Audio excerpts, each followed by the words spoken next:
What's up, guys? Welcome back. Mr. C's Corner. It is Tuesday, April 21st, Transformation Tuesday. Every Tuesday, we listen to a transformative artist while going over some business content. Today, we're listening to Lil Dicky. What really made me listen to him was this new show on HULU called Dave, and it's about his life. So I actually started listening to him. It's actually really good. Go check him out. Go check out Dave if you're looking for something to watch. It's pretty funny. But yeah. So anyway, today we're going to be talking about an intro to business lesson, but it applies to everybody who's watching this. It's about the global marketplace and international trade and the global economy. So prior to the corona economy, countries throughout the world would trade goods and services. Today we're going to discuss what international trade is and what the global economy was prior to the corona economy. And on Thursday, we'll discuss how the global economy may change after this whole COVID-19 situation. So before we can go into, understanding the whole, ins and outs of the global economy, let's define some key terms and to help us better understand what the global economy is and what international trade is. Before we do that, though, I'm going to hit you with your EQ. EQ for this lesson is, how can a country control its balance of trade in the global economy? Mr. C, I don't even know what a global economy is, let alone what a balance of trade is. It's all right. We're going to go through some textbook definitions now, and hopefully we'll clarify some things for you. So, global economy, this is a textbook definition.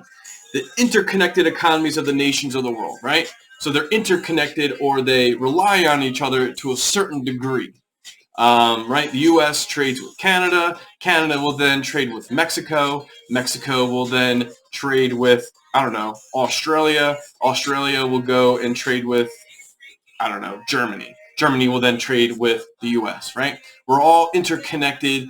We rely on each other for different things. So international trade, though, is the exchange of goods and services between nations, right? If a country is really good at something, and I'm kind of getting ahead of myself, if a country is really good at something, then they'll probably trade that with another country, right? It's based on resources.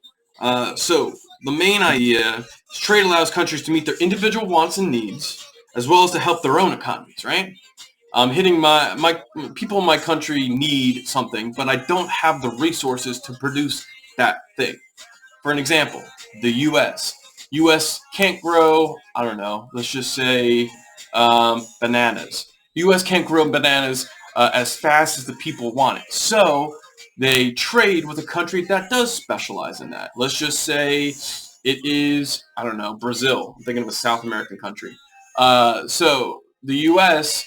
will then ask, hey, Brazil, you have an excess or surplus of bananas. Can I trade with you in exchange for money?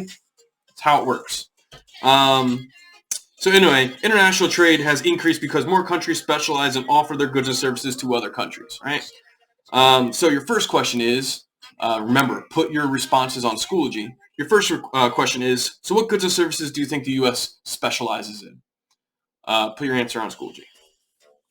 Another way of defining trading is one country's imports are another country's exports. So imports, I'll give you the textbook definition, then I'll define it. Imports are goods and services that one country buys from another country. And I do this kind of like yoga move in my classroom. But an import is when bringing in a good or a service. Export are goods and services that one country sells to another country. So imports bringing in, exports giving out. So trading is one country's imports is another country's exports. Kind of get it? Imports bringing in, exports is shipping out. So your second question that you're going to put on Schoology is, what are the top 3 imports and top 3 exports for the U.S.? You're going to have to do a little bit of research. And if you don't know what the good or service is, it's okay. Just still record it. Do some research on this one. So, all right, we get it? Imports, exports? All right, good. We good? All right. So, trading has been going on for years, all the way back to ancient times. But in more recent memory, more restrictions, rules, regulations have been put into place and implemented post-World War II, because they think that was part of the reason why World War II started. So since international trading has been going on for a long time, how does a country determine where they are at? So that's regarded in the balance of trade. Balance of trade, the difference in value between a country's imports and exports over a period of time. The key word there is value. Value can be based on many different things, but in this sense, it is based on monetary value.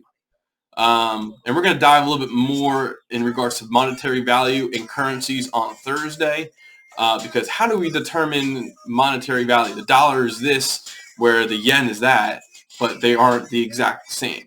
We'll talk about exchange rates a little bit on Thursday. So, balance of trade, though, sorry, I was getting ahead of myself. Balance of trade is the difference in value between a country's imports and exports over a period of time. It's not based on quantity. So if I'm making a bunch of dollars things, and I make, let's just say, 200 of them at $1, the value of that shipment is only $200. But if I make 2 things at $1,000 a piece, then that shipment is $2,000. Make sense? It's not on quantity. It's based on monetary value. So we'll talk a little bit. Yeah, like I said, we'll talk more about this on Thursday. So if you have a positive balance of trade, there is a budget surplus. And if there is a negative balance of trade, there is a budget deficit. So this is how countries determine where they're at in the whole international trading game.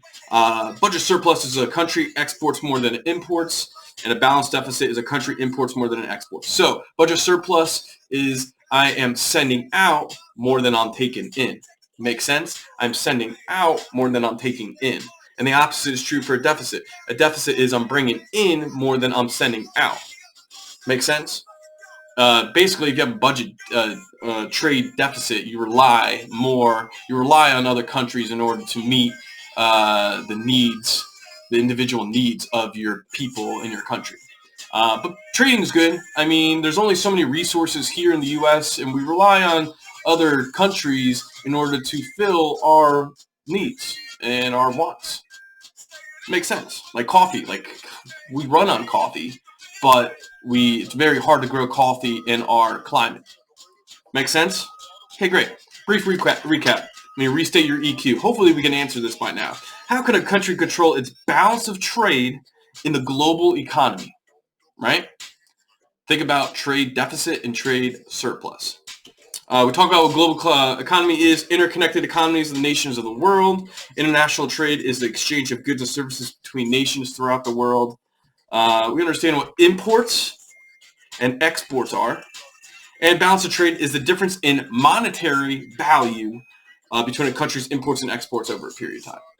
That's today's lesson. Your bell ringer, it's a little, I just gave you one little nugget. I was going to give you an elaborate bell ringer. But your bell ringer is found in the About section of this video. I'm going to hit you with actually a really good song of his for our outro. It's called Professional Rapper. I'm going to skip through this.